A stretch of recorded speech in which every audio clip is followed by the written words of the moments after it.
So yan guys, at magpipintura ulit tayo guys. At meron tayo ulit ginawang stage monitor. Dalawa to guys, no? Dalawang D12. Yan guys, at tulad ng dati, ang ating gagamiting pintura ay ang Boysen. 1/4 size lang to guys. Itong 1/4 size na to, pasya na to dun sa dalawa. Itong monitor na to, itong stage monitor na ginawa ko guys, ito yung dati kong stage monitor na naka 3-way. So ang ginawa natin guys, ginawa natin 2-way. Muli natin pinabricate yung speaker box, kumbaga kinostomize uli natin, pinalitan ko at ginawa kong mas maliit. At ngayon guys, ayan, kung makikita nyo, talagang maliit na siya kaysa dun sa dati. At yun, pipinturahan natin yan guys. At yan, hinahanda na natin yung ating pintura. No, black pa to guys, no, Boysen na black na quick dry enamel. Ayun. So yan guys, pinipinturahan ko na yan. So iba talaga pag quick dry enamel guys, kasi ano siya, makintab siya pag natuyo. At pag yung naalikabukan, pwede mo siyang punasan lang. At yung tubig dyan guys, tumatalsik lang nagbabounce lang. Kaya kumbaga maganda yung quick dry enamel. So yun guys, tignan nyo naman, maganda naman yung pagkaka-texture namin. So ganyan lang ako mag-texture guys, medyo pino. Ayoko nung malalaki yung spike, gusto ko medyo pino mo.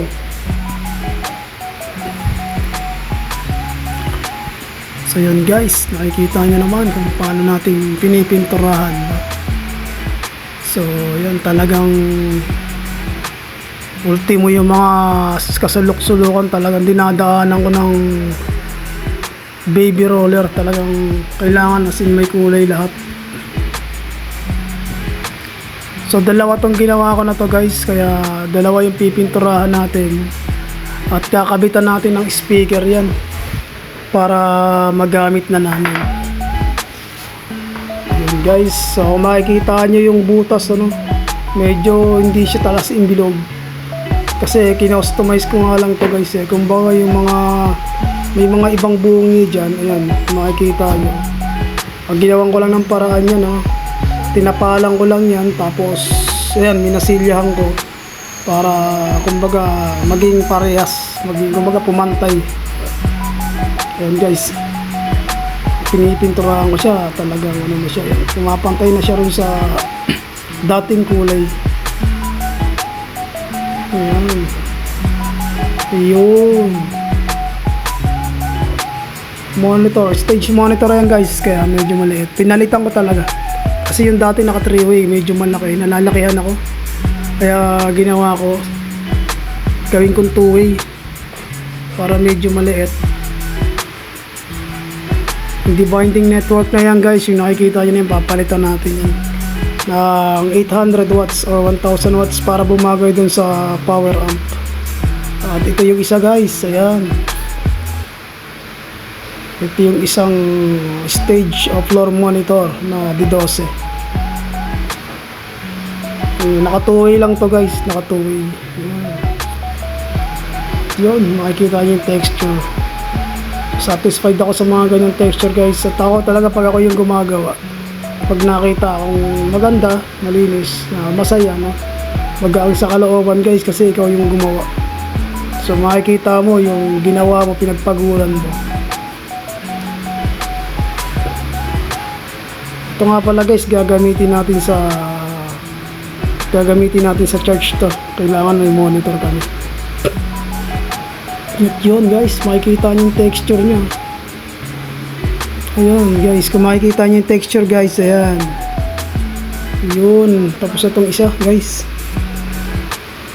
ayan, yung debinding network na yan, papalitan ko yan guys ng 800 watts or 1000 watts para bumagay dun sa ating power amplifier. Integrated power amplifier siya guys, pero malakas, may adjustan kasi siya. Yun ang Kumbaga yun ang gusto ko kasi may adjust ng treble, bass, kumbaga mababalance mo. So yun guys, malapit na tayo siyang matapos. So yung ibabaw na lang itong loob. Ayun. At ayun na guys, ano? Natapos na. At patutuyuin lang natin to guys. At pag ito natuyo, pagkatuyo nito guys, saka natin lalagay yung ating speaker at yung ating tweeter. Ayun guys, nakita yung texture, no? Napakaganda, no? Talagang ano lang, yung pino lang siya, hindi siya yung talagang as in malalaki yung parang spike niya. Ito, saktong sakto lang. Tsaka pala yung butas guys, hindi ko na nilagay dun sa harap, dito ko na sa likod nilagay para malinis yung harap. Okay naman kahit nasa likod kasi may mga ginawa na akong ganyan, okay naman. So guys, natapos na natin, no? Yung dalawang yan. Pagkatuyo nyan guys, lalagay na natin yung speaker at yung tweeter. At ito na nga guys, simulan na natin ilagay yung ating speaker. Hindi ko na na-videoan guys yung kung pagkabit ng driving compression at saka tweeter guys. Ayan, kinakabit na natin yung speaker na D12. At pagkatapos nyan guys, pag yan nakabit na natin, sa sound check natin yan guys.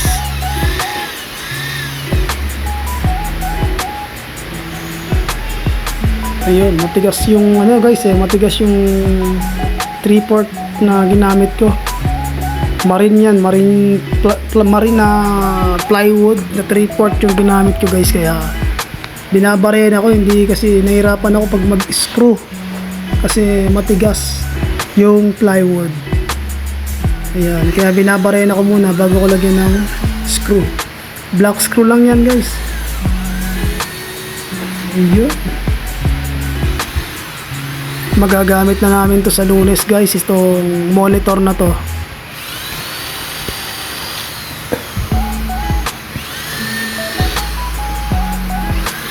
Ayan guys, tsaga-tsaga lang talaga, no?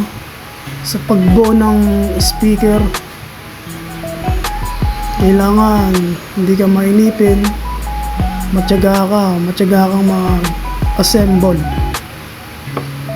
Siyempre hindi basta assemble yan, o hindi basta ka lang gagawa. Kailangan pinag-iisipan mo rin kung ano yung babagay at kung ano yung ikagaganda, kung ano yung resulta, no, pagkatapos.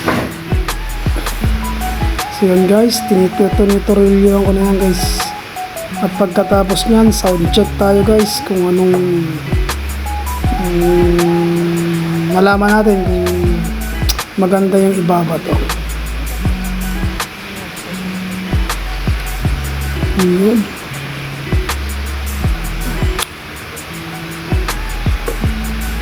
Binutasan ko na siya ng drill guys, pero matigas pa rin talaga. Iba talaga yung marine guys pag yun ang ginamit niya.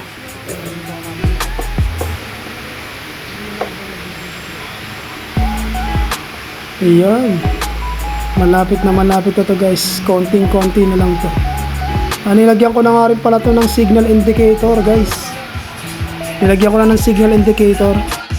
So yun guys, maraming salamat sa inyong panonood, sa inyong mga suporta, sa aming mga viewers, sa nagla-like, nag-share. Salamat sa inyong lahat at sa aming mga subscribers na may magpatuloy pa ang inyong pag-subscribe sa aming munting video. Yun, maraming salamat sa inyong guys. Pagpalain tayo ng Panginoon araw-araw. God bless us all. Tulad ng sinabi ko, count your blessing.